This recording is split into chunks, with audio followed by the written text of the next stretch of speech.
সম্মানিত দর্শক আসসালামু আলাইকুম। নতুন একটি ডিজাইন আপনাদের স্বাগতম। আজকে যে ডিজাইনটি শেয়ার করবো এটি হচ্ছে কক্সবাজারের এক ভাইয়ের, উনি প্রবাসে থাকেন। তো উনি এর আগে আমার একটা এরকম ভিডিও দেখছিল, দেখার পরে উনি ওই ডিজাইনটিকে মডিফাই করে নিচ্ছে।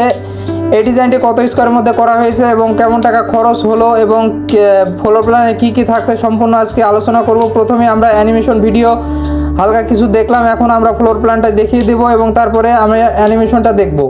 ফ্লোর প্ল্যানে আসলে এরকম ইন্টারফেস পাবো। তো ফ্লোর প্ল্যানটা কীভাবে করা হয়েছে আপনাদের একটু বোঝাই দিই। এইখানে আপনারা দেখতে পাচ্ছেন যে 6 ফিট ইন্টু 14 ফুট, অর্থাৎ সিঁড়ি সহ আমরা 6 ফিট ইন্টু 14 ফুট নিয়েছি পার্কিংটা। তো আমরা যদি সিঁড়ি বাদ দিই তাহলে আমরা 3.5 ফিট পাবো পার্কিংটা। এই পাশে গাছ লাগানোর জন্য একটি স্পেস দেওয়া হয়েছে, আপনারা 3D তো অলরেডি দেখছেন। তো এই ডোর 2 দিয়ে আমরা প্রবেশ করব, প্রবেশ করলে আমরা পাবো একটি লিভিং রুম, যার মাপ রয়েছে 13 ফিট ইন্টু 14 ফুট। লিভিং রুমের স্পেসটা বেশ বড় হয়েছে, তো উনি চাচ্ছিলেন যেহেতু করে দেওয়া হয়েছে। তো সামনের দিকে আসলে আমরা ডাইনিং রুম পাচ্ছি। ডাইনিং রুমের সামনে বরাবর আমরা একটি বেসিং অ্যারেঞ্জমেন্ট রেখেছি, এখানে একটি কর্নার পাচ্ছি, যার কারণে বেসিং অ্যারেঞ্জমেন্টটা খুবই সুন্দর হচ্ছে। তো ডাইনিংটার মাপ রয়েছে 16 ফিট ইন্টু 14 ফুট। এই পাশ দিয়ে সিঁড়িটা উপরের দিকে উঠে যাচ্ছে। সামনের দিকে আমরা ফ্রন্টে একটি বেডরুম পাচ্ছি, যার মাপ রয়েছে 14 ফিট ইন্টু 14 ফুট। এই বেডরুমের সাথে আমরা বাইরের সাইডে একটি অ্যাটাচ টয়লেট দিয়েছি, যার মাপ রয়েছে 5 ফিট ইন্টু 8 ফিট। উনি চাচ্ছিলেন যে ঘরের কোনো স্পেস নষ্ট না করে বাইরের দিকে আর একটা টয়লেট দিবে। আমি বলছিলাম যে ভাই না, এই সিঁড়ির নিচে একটা টয়লেট দেওয়া যাবে যদি আপনি অ্যাটাচ চান। উনি বললো যে না, আমি এই স্পেসটা নষ্ট করতে চাই না, যার কারণে এইভাবে করে দিয়েছি। 3Dতে আপনারা দেখছেন যে এটার লুকিংটা কিন্তু একদম খারাপ লাগতেছে না, বেশ সুন্দর লাগতেছে। তো পিছনের দিকে আমরা একটি কিচেন পাচ্ছি, যার মাপ রয়েছে 9 ফিট ইন্টু 14 ফুট। কিচেনের সাইজটা অনেক বড়, উনি চাচ্ছিলেন যে একটু বড় সড়ো সব কিছু, যার কারণে এটি করে দেওয়া হয়েছে। তো পিছনের দিকে আমরা একটি ডোর রেখেছি, ওনার পিছনে আরও জায়গা আছে ওটাতে যাওয়ার জন্য, বের হওয়ার জন্য রাখা হয়েছে। এবং পিছনের দিকে আমরা একটি বেডরুম পাচ্ছি, যার মাপ রয়েছে 14 ফিট ইন্টু 14 ফুট। এই বেডরুমের সাথেও রয়েছে একটি অ্যাটাচ টয়লেট, যার মাপ রয়েছে 5 ফিট ইন্টু 3 ফুট 8 ইঞ্চি, 5 ফিট 3 ইঞ্চি ইন্টু 8 ফুট। এবং এপাশে আমরা একটি কমন টয়লেট পাচ্ছি, যার মাপ রয়েছে 5 ফুট 3 ইঞ্চি ইন্টু 8 ফুট। এবং এটা হচ্ছে আপনার গ্রাউন্ড ফ্লোর প্ল্যান। আপনারা দেখলেন আমাদের এই পাশে আমাদের 40 ফিট জায়গা লাগতেছে যদি পার্কিংটা বাদ দিই, আর এই পাশে আমাদের জায়গা লাগতেছে 41 ফিট, এবং এই পাশে আমরা 29 হাফ জায়গা নিয়েছি। টোটাল আমাদের গ্রাউন্ড ফ্লোরটা 1260 স্কোয়ার ফিট এসেছে, এবং যদি পার্কিংটা সহ আমরা প্লাস করি তাহলে 1330 স্কোয়ার ফিট। তো আমরা ফার্স্ট ফ্লোরটা দেখব। ফার্স্ট ফ্লোরে আসলে আপনারা দেখেন এইখানে আপনার আপ হচ্ছে, অর্থাৎ এখানে আমরা উঠেই প্রথমে ডাইনিং স্পেস পাচ্ছি একটি, যার মাপ রয়েছে 11 ফিট ইন্টু 12 ফিট। এই ডাইনিং স্পেসটা রাখা হয়েছে যেহেতু উপরে যদি আরও একটি ফ্যামিলি থাকে তাহলে আলাদা আলাদা বসবাস করতে পারবে, কোনো প্রবলেম হবে না। এখানে নিচের বরাবর উপরে আরও একটি কিচেন রয়েছে, যার মাপ রয়েছে 9 ফিট ইন্টু 14 ফুট। তো পিছনের দিকে আমরা একটি বেডরুম পাচ্ছি, যার মাপ রয়েছে 14 ফিট ইন্টু 14 ফুট। এই বেডরুমের সাথে অ্যাটাচ টয়লেট রয়েছে 5 ফিট ইন্টু 3 ফিট 5 ফুট 3 ইঞ্চি ইন্টু 8 ফুট। এবং ফ্রন্টের বেডরুমের সাথেও আমরা আরও একটি অ্যাটাচ টয়লেট পাচ্ছি, যার মাপ রয়েছে 5 ফুট 3 ইঞ্চি ইন্টু 8 ফুট। এই বেডরুমটার মাপ রয়েছে 13 ফিট ইন্টু 14 ফুট। এই বেডরুমের সাথে আমরা একটি ওপেন বারান্দা পাচ্ছি, যার মাপ রয়েছে 4 ফুট ইন্টু 14 ফুট। আপনারা অলরেডি 3Dতে দেখছেন, তো ফুল 3D আমরা আপনাদের সম্পূর্ণ দেখাবো ফ্লোর প্ল্যানটি বলার পরে। তো সামনের দিকে আমরা আরও একটি বেডরুম পাচ্ছি, যার মাপ রয়েছে 14 ফিট ইন্টু 14 ফুট। এই বেডরুমের সাথেও আমরা একটি ব্যালকনি পাচ্ছি, ওপেন ব্যালকনি, যেটার মাপ রয়েছে 3 ফিট ইন্টু 11 ফিট 1 ইঞ্চি। এইখানে যেহেতু 2.5 ফুট হচ্ছে, যার কারণে এই ব্যালকনিটি একটু ছোট হচ্ছে, তবে লুকিংয়ের জন্য এটা করা হয়েছে, লুকিংটা বেশ সুন্দর দেখাবে। তো এই বেডরুমের সাথে আমরা নিচে যে একটি অ্যাটাচ টয়লেট পাচ্ছিলাম সেই বরাবরই আমরা আরও একটি অ্যাটাচ টয়লেট রেখেছি। তো এই ছিল ফ্লোর প্ল্যান। তো আমরা অ্যানিমেশন ভিডিওটা দেখে আসি, তারপরে আমি আপনাদের খরচের হিসাব নিকাশ সম্পর্কে একটি ধারণা দেওয়ার চেষ্টা করব।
তো বন্ধুরা, খরচের হিসাব নিকাশটি আমি আপনাদের সংক্ষেপে বলার চেষ্টা করব, যেহেতু ভিডিওটা অনেকটা বড় হয়ে যাচ্ছে। তো এখানে আপনারা দেখতে পাচ্ছেন যে এটা গ্রাউন্ড ফ্লোরের কস্ট, অর্থাৎ গ্রাউন্ড ফ্লোরের যে খরচটা এটা এখানে দেখানো হচ্ছে। যদি আমরা বলি কলম পর্যন্ত, এখানে দেখেন কলম পর্যন্ত আমরা খরচ হবে আপনার 4,77,000 টাকা।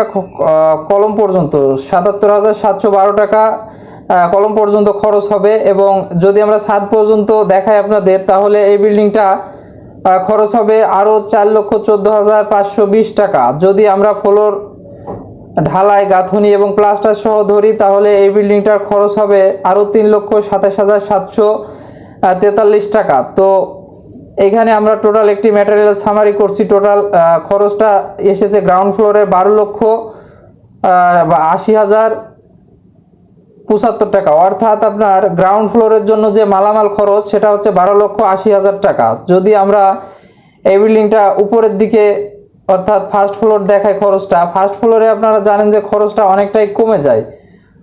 তো এটা হচ্ছে আপনার দ্বিতীয় তলার খরচ। আপনি আমাদের দ্বিতীয় তলার খরচ অর্থাৎ ফার্স্ট ফ্লোরের। তো এখানে আপনার দেখেন, যদি আমরা কলম পর্যন্ত করি তাহলে খরচ হবে 1,41,650 টাকা। এবং ছাদ পর্যন্ত যদি আমি করি তাহলে 4,13,970 টাকা। এবং যদি গাঁথনি ও প্লাস্টার সহ করি তাহলে আরও খরচ হবে আমাদের 3,11,438 টাকা। অর্থাৎ এই বিল্ডিংটার যদি আমি মেটেরিয়াল সামারিটা আপনাদের বলি, মেটেরিয়াল কস্টের সামারিটা যদি আমি বলি, এখানে 8,81,798 টাকা খরচ হচ্ছে। অর্থাৎ গ্রাউন্ড ফ্লোরে 8,81,798 টাকা এবং ফার্স্ট ফ্লোরে গ্রাউন্ড ফ্লোরে আপনার 12,80,075 টাকা এবং ফার্স্ট ফ্লোরে খরচ হচ্ছে আমার 8,81,798 টাকা। টোটাল এই বাড়িটার মালামাল খরচ লাগবে আপনার 21,61,873 টাকা। এটা হচ্ছে আংশিক একটি ধারণামূলক খরচ। এর কম বেশি হতে পারে স্থানভেদ পার্থক্য হলে, যেহেতু সব এলাকায় খরচের পরিমাণ, সব মালামালের খরচ এক না, কিছুটা তারতম্য থাকে। তো এটা ধারণা স্বরূপ আপনারা ধরে নিতে পারেন। তো যেহেতু এটা 1,400 স্কোয়ারের একটি বিল্ডিং আপনারা দেখতে পাচ্ছেন, কস্টিং যদি আমি ফুল কস্টিংয়ের কথা আপনাদের বলি, মানে এই বাড়িটার ফুল কমপ্লিট করতে যদি মিডিয়াম বাজেটেও করেন তাও 40 থেকে 45 লক্ষ টাকা খরচ হবে আপনাদের। তো যদি আপনি একটু হাই কোয়ালিটির মালামাল লাগান সেক্ষেত্রে খরচের বাজেট কিন্তু অনেক বাড়বে। তো এটা আমি যেটা বলছি এটা হচ্ছে মিডিয়াম বাজেটে, যেহেতু 21 লক্ষ টাকা আমাদের মালামাল খরচ লাগছে। আরও মনে করেন যে 20 লাখ টাকা বা 22 লাখ টাকা আপনাদের ফিনিশ করতে মিস্ত্রি খরচ সহ লাগবে। তো আজ ভিডিওটি এই পর্যন্তই, দেখা হবে নতুন কোনো ভিডিওতে। সে পর্যন্ত ভালো থাকবেন আর আমার চ্যানেলটা সাবস্ক্রাইব করবেন অবশ্যই, আমার ভিডিওগুলো শেয়ার করবেন। ধন্যবাদ। আসসালামু আলাইকুম।